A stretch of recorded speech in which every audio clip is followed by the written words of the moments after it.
औज़ुबिल्लाहिमिनश्शैतानिर्रजीम बिस्मिल्लाहिर्रहमानिर्रहीम। मोहतरम ख़वातीन व हज़रात और मेरे जो प्रैक्टिशनर्स दोस्त हैं, ख़ुसूसन उनके लिए ये वीडियो जो मेडिसिन नॉलेज के हवाले से हम आपके साथ नॉलेज शेयर करते हैं मुख्तलिफ़ किस्म की मेडिसिन के हवाले से,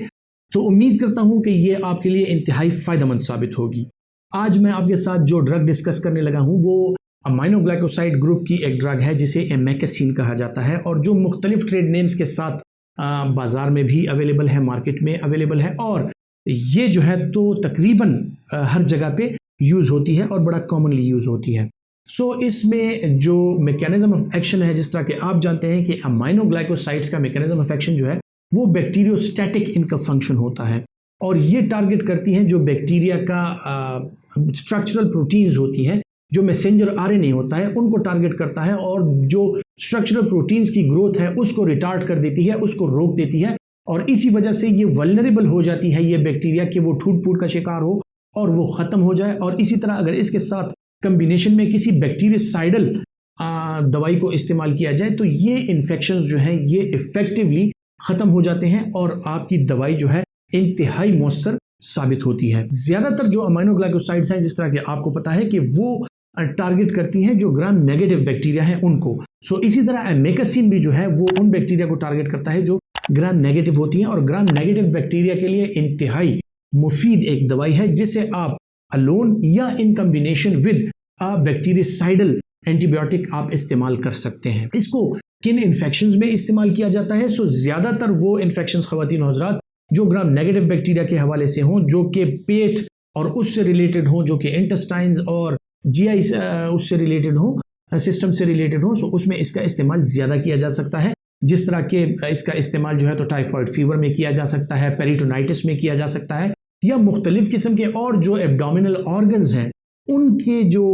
इन्फेक्शंस होते हैं उनमें इसका इस्तेमाल ज़्यादा किया जाता है। या फिर इसका इस्तेमाल जो है उन लोगों में किया जाता है जो बर्न्स का शिकार हो, जिनका बॉडी का एरिया वो जल चुका हो और उनमें मिक्स्ड फ्लोरा यानी ग्राम पॉजिटिव, ग्राम नेगेटिव और एटिपिकल बैक्टीरिया का इन्फेक्शन जो है वो ज़्यादा होता है। सो ग्राम नेगेटिव को कवर करने के लिए और बाज़ औक़ात कुछ एटिपिकल बैक्टीरिया को कवर करने के लिए अमाइनोग्लाइकोसाइड्स खुसूसन एमेकेसिन का इस्तेमाल इफेक्टिवली कराया जाता है। सो ये इन कॉम्बिनेशन भी हो सकता है और अलोन भी हो सकता है। इसके अलावा ख़वातीन और हज़रात जो फीमेल्स में जेनिटल ट्रैक्ट इन्फेक्शंस होती हैं या उनको एंडोमेट्राइटिस वगैरह या उनके यूट्रस में या जो फिलोपियन ट्यूब्स हैं उनके इन्फेक्शंस के लिए ये इंतहाई करामत और इंतहाई कारगर दवाई है, क्योंकि उनमें अक्सर औक़ात इकोलाई जो स्पीशी है बैक्टीरिया की उसकी ग्रोथ ज़्यादा होती है और इकोलाई का इन्फेक्शन जो है वो इसके साथ अच्छे खासे हद तक कंट्रोल होता है। इसके अलावा ये दवाई जो है आपने देखा होगा पीडियाट्रिशियंस जो हैं मुख्तलिफ़ किस्म के जो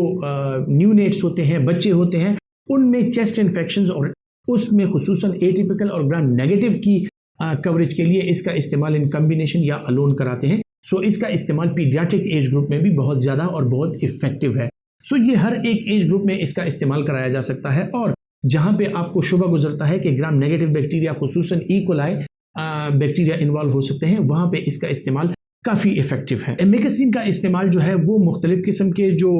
ट्यूबरकुलस बैक्टीरिया होते हैं, ट्यूबरकुलस बैक्टीरिया में भी मुख्तलिफ टाइप्स होती हैं। सो मुख्तलिफ किस्म के ट्यूबरकुलस बैक्टीरिया में भी इसका इस्तेमाल जो है वो बहुत ज़्यादा मुफीद है और ट्यूबरकुलस में पेशेंट्स में as a second line drug जो है वो एमेकेसिन रिकमेंडेड है और इसका इस्तेमाल जो है काफ़ी इफेक्टिवली उन लोगों में कराया जाता है जिनमें नॉर्मली जो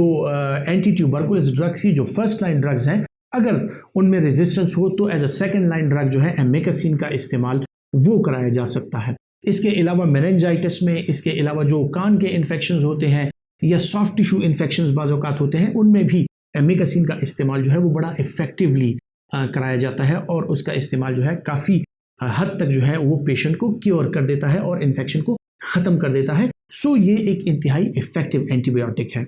अब इसकी जो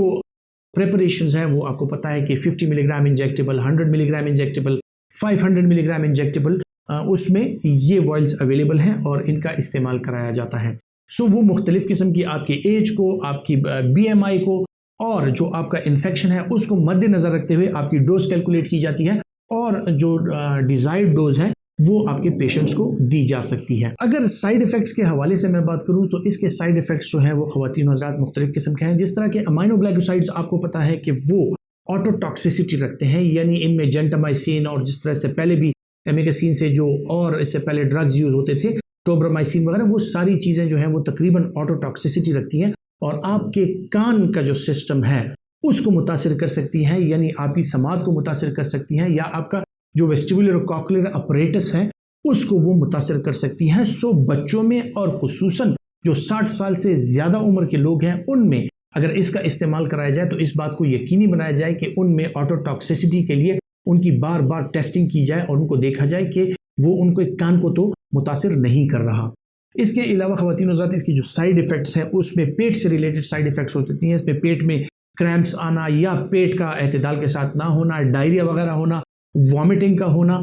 और आपके जो लिवर फंक्शन टेस्ट हैं उनका डिरेंज हो जाना, वो इसके साथ इसके पॉसिबल साइड इफ़ेक्ट्स हैं। इसके पॉसिबल साइड इफ़ेक्ट्स में और ये भी है कि चूँकि आपके वेस्टिबुलर और कॉक्लियर अपरेटस को ये मुतासिर कर सकता है, सो इसमें लोगों में कानों का शोर होना या इसके साथ सर चकराना, मतली की अलामत होना, ये इसके साथ कॉमनली आ सकती हैं। इसके अलावा अगर जो लोग एंजाइटी का शिकार हैं उनमें अगर अमाइनोग्लाइकोसाइड्स का इस्तेमाल कराया जाए तो उनका एंजाइटी लेवल जो है वो बढ़ सकता है। सो जो लोग एंजाइटी का शिकार हैं या एंजाइटी डिसऑर्डर रखते हैं या उसके लिए कई साइकियाट्रिस्ट या मेडिकल प्रैक्टिशनर से ट्रीटमेंट ले रहे हैं, सो वो इसका इस्तेमाल करते हुए या अगर उनका डॉक्टर उनको इस्तेमाल कराए तो वो अपने डॉक्टर को ज़रूर बताएं कि वो एंजियोलिटिक ड्रग्स पे हैं या उनको एंजाइटी का वो शिकार है। सो उनका डॉक्टर जो है तो कोई सेफ अल्टरनेटिव उसके लिए तजवीज़ कर सकता है। इसके अलावा जो लोग इसका इस्तेमाल करते हैं उनमें सांस का फूलना या सीने में दर्द की कैफियत होना या सीने में जकड़न की जो कैफियत होती हैं वो हो सकती हैं और इसकी वजह से जो है तो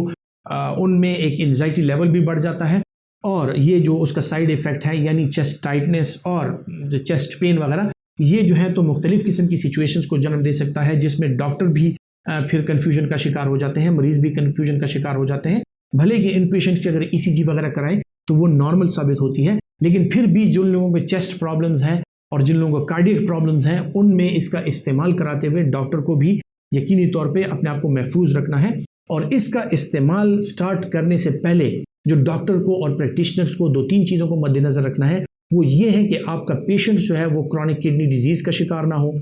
उसके गुर्दे जो है वो बिल्कुल ठीक काम कर रहे हो, उसके रीनल फंक्शंस आपके इसका इस्तेमाल स्टार्ट कराने से पहले भी करें और इस दौरान में भी जब वो इस्तेमाल कर रहे हैं उसके रीनल फंक्शंस यानी यूरिया, क्रिएटिनिन और इसी तरह यूरिक एसिड वगैरह को मद्देनज़र रखते हुए इसका जो है बार बार वो इसके इस्तेमाल के दौरान इसके टेस्ट कराते रहें। जो लोग क्रॉनिक किडनी डिजीज़ के अलावा क्रॉनिक लिवर डिजीज़ के शिकार हैं उनमें भी इसका इस्तेमाल कराते वक्त इसकी डोज एडजस्टमेंट जो है वो आपके लिए बहुत ज़रूरी है। और जो लोग कान के मसाइल का शिकार हैं उनमें तो यकीनी तौर पे इसका इस्तेमाल कराते हुए वो डॉक्टर जो है तो ENT स्पेशलिस्ट से ज़रूर मशवरा करें ताकि खुदा न खास्ता कान में अगर कोई नुकसान हो तो वो इनमें समाज से महरूमी का सबब ना बन जाए। अब आते हैं इसके पॉसिबल इंटरेक्शंस की तरफ कि अगर आप कोई और इस तरह की दवाइयाँ इस्तेमाल करें तो आपको कॉशियस होना पड़ेगा और आपको इसके इस्तेमाल में जो है वो एहतियात बरतनी पड़ेगी। सो जो सेफेलोस्पोरीन्स हैं खुसूसन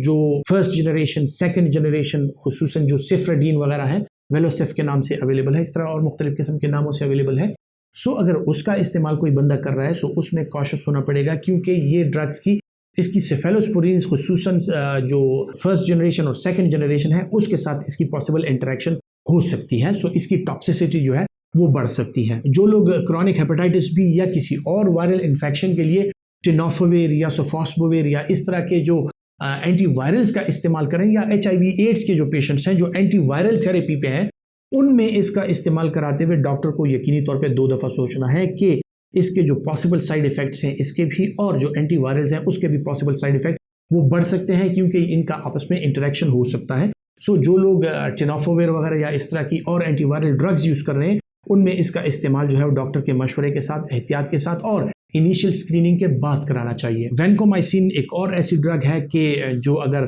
कोई बंदा इस्तेमाल कर रहा है किसी लाइफ थ्रेटनिंग इन्फेक्शन के लिए, सो वैनकोमाइसिन के इस्तेमाल के साथ आप अगर